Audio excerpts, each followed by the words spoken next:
안녕하세요.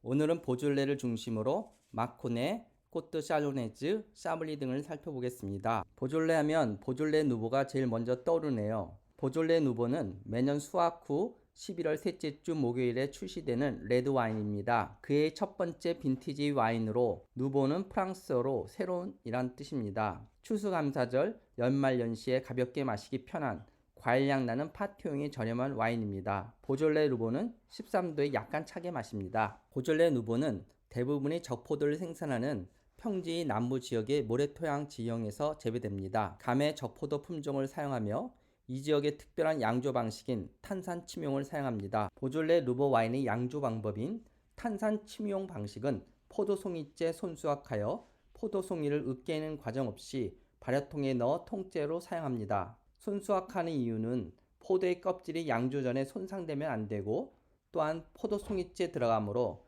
줄기 부분도 잘 익었는지 확인을 하며 수확하기 때문입니다. 탄산 침용 방식은 용어가 의미하는 것처럼 이산화탄소를 사용하여 발효통을 무상소 상태로 만들고 포도송이 껍질 안에서 세포 내 발효라는 과정이 진행되는 방식입니다. 그림에서 보는 바와 같이 포도송이째 발효통에 넣은 후 발효통의 산소를 제거하고자 인위적으로 이산화탄소를 채우면 발효통이 무산소 상태로 됩니다. 무산소 상태에서 포도 내에서 세포 내 발효가 시작되며 소량의 알코올과 바나나, 캔디, 풍선껌 같은 특정 향이 추출됩니다. 포도알의 알코올 도수가 2%에 도달하면 포도알에서도 이산화탄소가 발생하여 포도 껍질이 터지기 시작하면서 포도즙이 발생합니다. 이 단계에서 포도를 압착해 즙을 껍질에서 분리하고 효모가 껍질에 접촉하지 않은 상태에서 발효를 완성합니다. 색은 추출되지만 타닌은 거의 추출되지 않아 생산되는 와인은 부드럽고 세포 내 발효를 통해 발현되는 아로마를 포도 품종 자체의 아로마와 잘 융화시킬 수 있습니다. 그 결과 더 신선한 과일 특성을 지닌 와인을 생산합니다. 부분 탄산 침용은 탄산 침용과 유사하나 이산화탄소를 발효통에 인위적으로 채우지 않고 포도의 발효 과정에서 자연적으로 발생하는 이산화탄소를 이용하는 방식입니다. 발효통을 포도송이로 채우면 통이 바닥에 있는 포도가 위 포도의 무게로 으깨지고 일부 즙이 흘러나옵니다. 이때 주변에 서식하는 효모에 의해 발효가 시작됩니다. 발효 과정에서 이산화탄소가 생성되고 이산화탄소가 통을 채우면서 남아있는 으깨지지 않은 포도 열매가 탄산 침용을 시작합니다. 양조 과정 초반에 으깨진 포도에서 나온 포도즙에 효모가 활동하여 알코올 발효를 진행하므로 인위적으로 이산화탄소를 주입한 탄산 침용보다는 조금 더 무거운 바디감과 타닌이 조금 더 높으며 전체적으로는 탄산 침용의 느낌을 가진 신선한 와인을 제조합니다. 부분 탄산 침용은 피노누아 시라에 적용됩니다. 탄산 침용과 부분 탄산 침용을 좀 더 자세히 살펴보면 탄산 침용의 경우도 포도송이들이 무게에 의해 발효통 아래에 있는 포도송이들이 으깨져 알코올 발효를 시작합니다. 그러나 인위적으로 이산화탄소를 발효통에 주입함으로써 곧 무산소 상태가 되어 효모에 의한 알코올 발효는 중단됩니다. 탄산 침용한 와인에 더 복합성을 주기 위해서는 프레스 압축 전에 발효통에서 자연스럽게 추출된 프리런 주스와 효소 발효 후 포도 줄기와 껍질 등 제거하기 위해 압착하여 추출한 압착 주스를 혼합한 후 다시 효모를 넣어 알코올 발효 과정을 추가로 진행합니다. 이러한 혼합은 효소 발효에 의해 부족했던 타닌과 알코올, 바디감을 다시 효모 발효에 의해 높이고 와인을 더 풍부한 아로마를 가진 복합적인 와인으로 만듭니다. 보졸레 하면 포도 품종은 가메입니다. 가메는 피노누아처럼 껍질이 얇습니다. 중간 높은 산도, 낮은 타닌에 가벼운 혹은 중간 바디로 대부분 오크 숙성을 하지 않습니다. 라즈베리, 체리 등이 붉은 과일 풍미가 강한 어린 상태에서 음용하기 좋습니다. 가메가 보졸레에 정착한 이유를 살펴보겠습니다. 부르고뉴의 피노누아는 꼬트도르에서 살펴보듯이 최고 와인을 만듭니다. 그러나 피노누아 재배는 환경에 민감하여 까다롭습니다. 반면에 가메는 온화한 기후에서 잘 자라며 수확량도 많은 품종입니다. 14세기의 흑사병의 영향으로 피노누아 재배가 크게 영향을 받습니다. 농민들은 생존을 위해 피노누아보다는 재배가 쉽고 수확량이 높은 가메를 부르고뉴에 심기 시작했습니다. 가메의 재배가 확장되자 피노누아 도메인을 많이 소유한 부르고뉴 공작인 필립 더 볼르는 가메를 유해한 품종이라고 낙인을 찍고 가메 포도나무를 모두 뽑아버리라고 칙령을 내립니다. 가메는 피노누아가 재배하기 어려운 화강암 토양의 척박한 땅 보졸레로 옮기게 됩니다.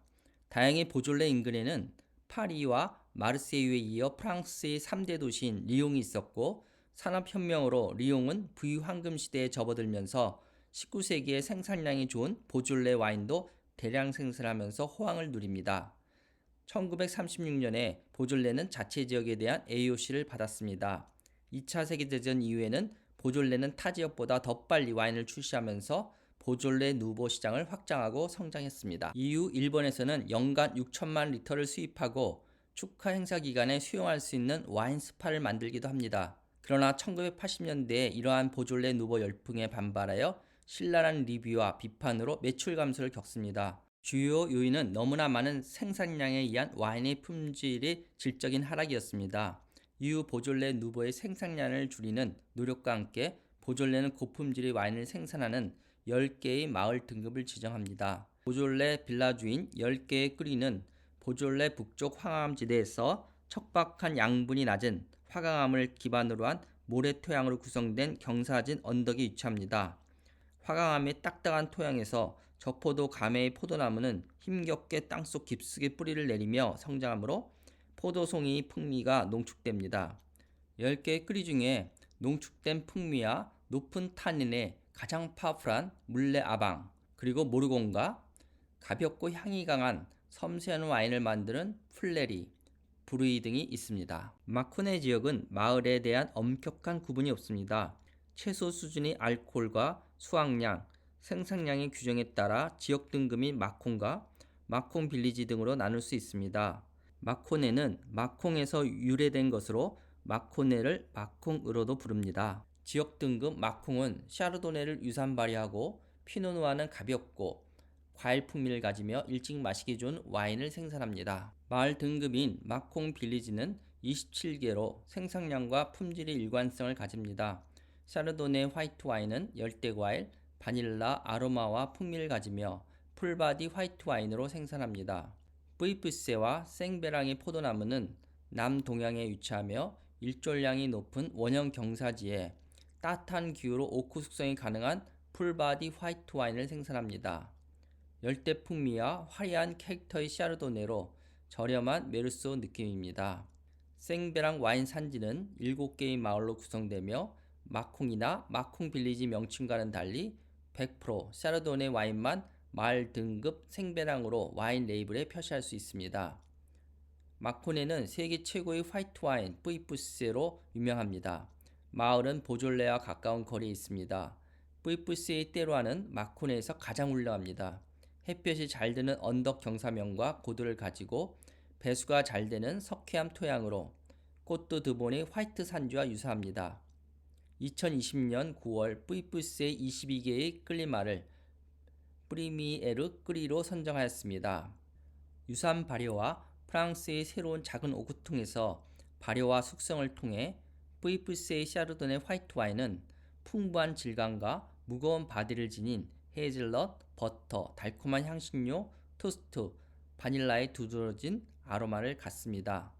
무거운 바디의 샤르도네 와인은 10에서 13도로 약간 차게 마십니다. 꼬트 샬로네즈는 언덕이 많은 석회암 지형으로 고도가 높아 서늘하고 포도밭들의 경사지 반향이 일관되지 않아 충분한 일조량을 확보하기가 어렵습니다. 꼬트 샬로네즈 와인은 저렴하며 도르보다는 간결하면서도 마시기 좋은 레드와 화이트 와인을 생산합니다. 5개의 꼬민에서 마을 단위 등급을 받았습니다. 룰리는 피노누아 레드 와인과 스파클링 와인인 크랭만드 부르고뉴를 생산하며 메르큐레는 피노누아 레드 와인으로 명성이 있습니다. 지브리는 가벼운 레드 와인을 주로 생산하며 몽따니는 샤르도네 화이트 와인만 생산합니다. 부주롱은 100% 알리고떼 청포도 품종으로 화이트 와인을 생산합니다. 샤르도네의 사촌쯤 되는 알리고떼는 샤르도네와 달리 드라이하면서도 마시기 쉬운 황금색의 와인입니다. 알리고떼 청포도는 산도가 높은 중립적인 품종입니다. 조기 숙성 품종으로 싹이 일찍 터서 봄소리에 취약하지만 포도가 일찍 여물기 때문에 이른 겨울이 찾아와도 안정적인 수확을 할 수 있습니다. 샤블리는 북위 48도의 부르고뉴의 북쪽 끝으로 여름에는 덥고 겨울에는 혹독하게 춥습니다. 석회질 토양에서 샤르도네 화이트 와인만 생산하며 산도는 더 강하게, 과일 풍미는 덜 나오게 하며 부싯돌 같은 독특한 풍미가 납니다. 대유수성 기후로 일교차가 크며 샤블리는 어떤 지역보다 봄에 서리 피해가 큰 지역입니다. 방지책은 난로, 대류를 이용한 기풍기, 포도를 얼리는 스프링클러, 경사면 설계 및 키노피 트레이닝 등이 있습니다. 강가 경사면에 7개 그랑크리, 40개의 프리미에르 끄리와 마을 단위의 샤블리와 뿌티 샤블리 등 4단계 등급이 있습니다. 높은 등급이 받을수록 동남향이고 경사가 급해서 일조량이 좋고 토양 또한 좋은 곳입니다. 그랑크리 AOC 레이블은 꼬뚜 도르처럼 개별 포도밭을 적지 않고 샤블리 그랑크리로만 표시합니다. 뿌띠 샤블리는 토양이 다른 포틀랜디안 점토질 토양으로 산도와 미네랄이 낮습니다.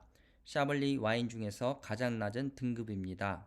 샤블리는 키메르지안 토양으로 조개, 굴, 껍질이 풍부한 석회질 토양으로 샤블리 샤르도네 와인은 높은 산도와 가벼운 바디감의 드라이 화이트 와인 스타일로 청사과, 레몬, 라임 등의 감귤류의 풍미와 흰꽃과 특히 부싯돌 같은 미네랄 풍미를 가집니다.